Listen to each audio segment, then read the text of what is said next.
Welcome to the Athena Wellness Podcast, the show that invites you to take a seat around the community fire and listen to stories that inspire. I'm your host, Kathy Robinson, author, coach, and founder of Athena Wellness, a company that's dedicated to supporting you on your journey to live more wholeheartedly. Before we begin the show, I wanted to share an opportunity for you or someone you know. At the time of this recording, I'm accepting a small number of beta students into my online course. The program is called From Type A to Type B, How to Mindfully Descend the Corporate Ladder and Invite What's Next. This course is perfect for someone who's contemplating or navigating a professional transition. And I'm now accepting a small number of students who will get the course and group coaching sessions facilitated by me for free in exchange for course feedback and testimonials. It starts January 25th and runs through March 15th.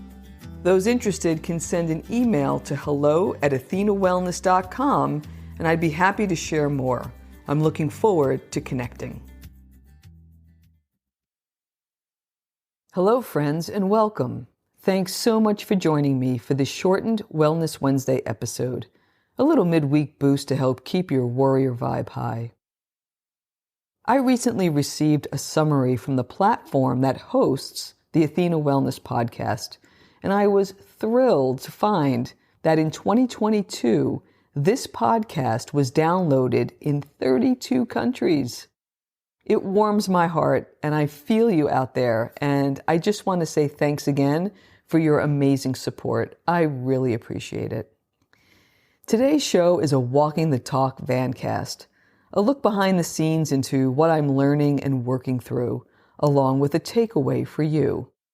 These episodes are portable and informal and casual, recorded on the go from wherever I happen to be at the time. And today, I'm camped out in my winter spot by the fireplace with my van recording equipment set up, doing a fireside chat.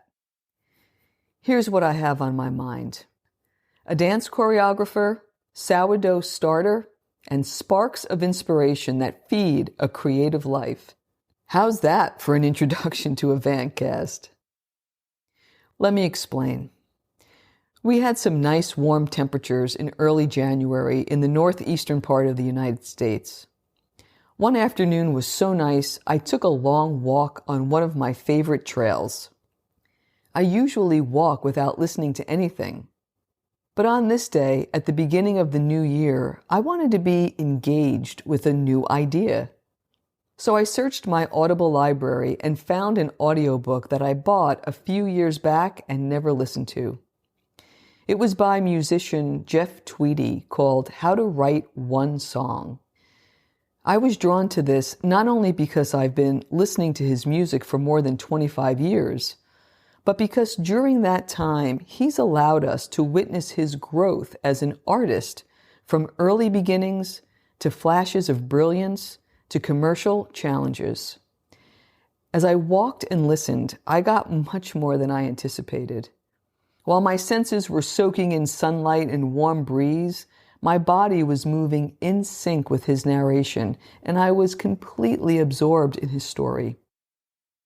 The book is part memoir and part how-to, as he gives us insight into the mystery of songwriting, of taking personal insights scribbled in a notebook and musical ideas, and then alchemizing them into a transcendental shared experience. But aside from the songwriting process, he talks a lot about how he structured his life to support this thing he loved to do. I listened to half the book and then returned home that day with so much energy.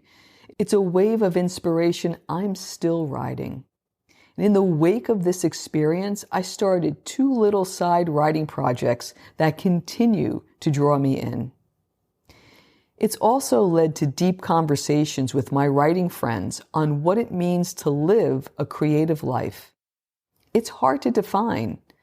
It's about honing your life based on your beliefs and values, regardless of outside opinion. It's about living wholeheartedly, doing what lights you up with the people you love. It's about the importance of qualities such as autonomy, curiosity, self-reliance, exploration, and growth.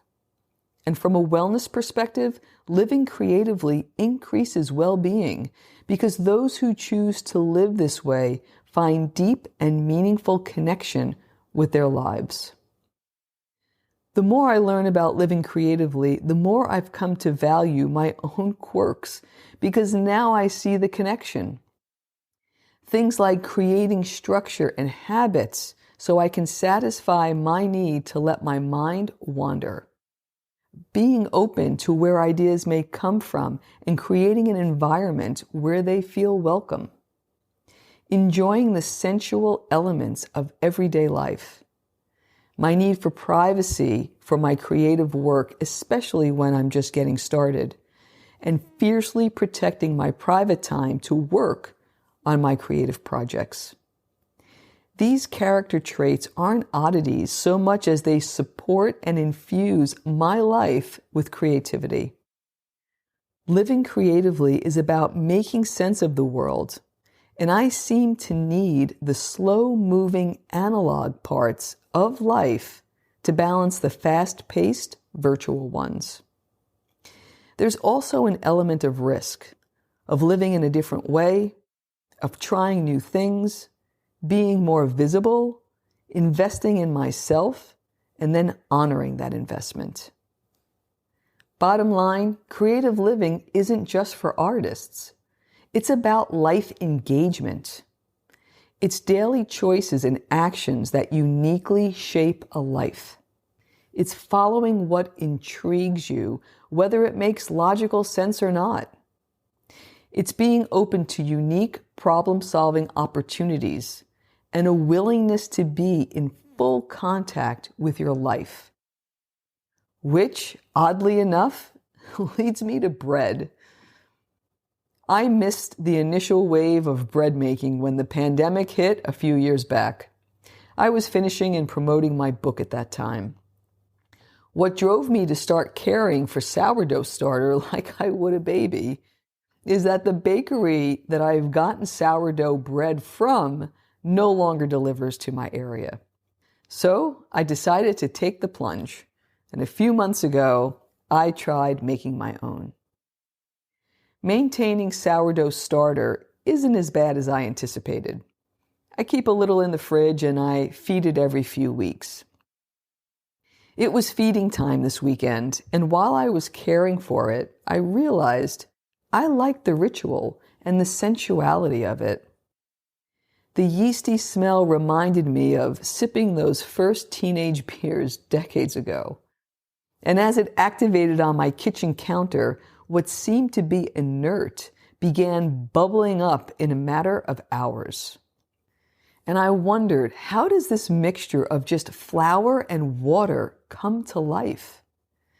And it turns out it's the wild yeast and the bacteria in the flour and the microflora in the environment that begins the fermentation process, feeding off of the sugar and the starch in the flour and producing carbon dioxide, which is what makes it bubble. And I realized that my creative projects are just like this. All of the filled notebooks and photos and audio files, clippings, book passage highlights, notes, articles, snippets from conversations, images of art, advice from mentors, all I've learned from being in nature, all of which gave me insight into basic components of my life. That's the flour and water of my creative process. On the surface, it looks ordinary, just notebooks sitting on a shelf. But when I sift through them and make connections that bring me to a new place, that's the wild yeast of the universe helping me ferment. And another word for wild yeast of the universe is inspiration, or simply mystery. Like how Jeff Tweedy organizes his life so he can create song after song and then share those songs with an audience who have their own individual experience with that song, yet they're together as an audience, sprinkled with the wild yeast of the universe. That's what transports them to a collective euphoria in listening to the music together. Now to you. Maybe you're struggling with your creativity and feel blocked. Or you're in a good flow and want to go deeper. Or perhaps you don't even consider yourself to be creative in any way. I ask you to consider this. Your greatest creative act is how you live your life. If you agree with that statement, that your greatest creative act is how you live your life, you may be asking, so where is the actionable part of this podcast? That's where the dance choreographer comes in.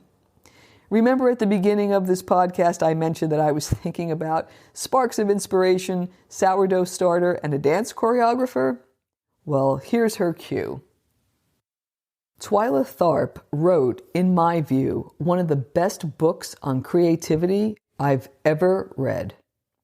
If you're unfamiliar with Twyla, she created her own dance company in the 1960s and worked with all facets of movement, from ballet to modern dance to Broadway, where she created shows that incorporated dance and music from artists such as Billy Joel in the show Moving Out, Bob Dylan in The Times They Are A-Changin', and Frank Sinatra in Come Fly Away.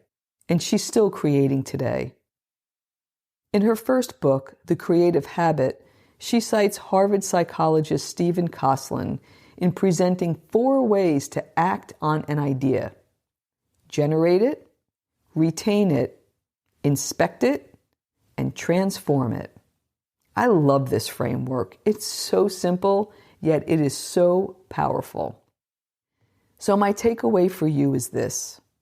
In one area of your life that can be infused with a little inspiration, how might you generate some new ideas?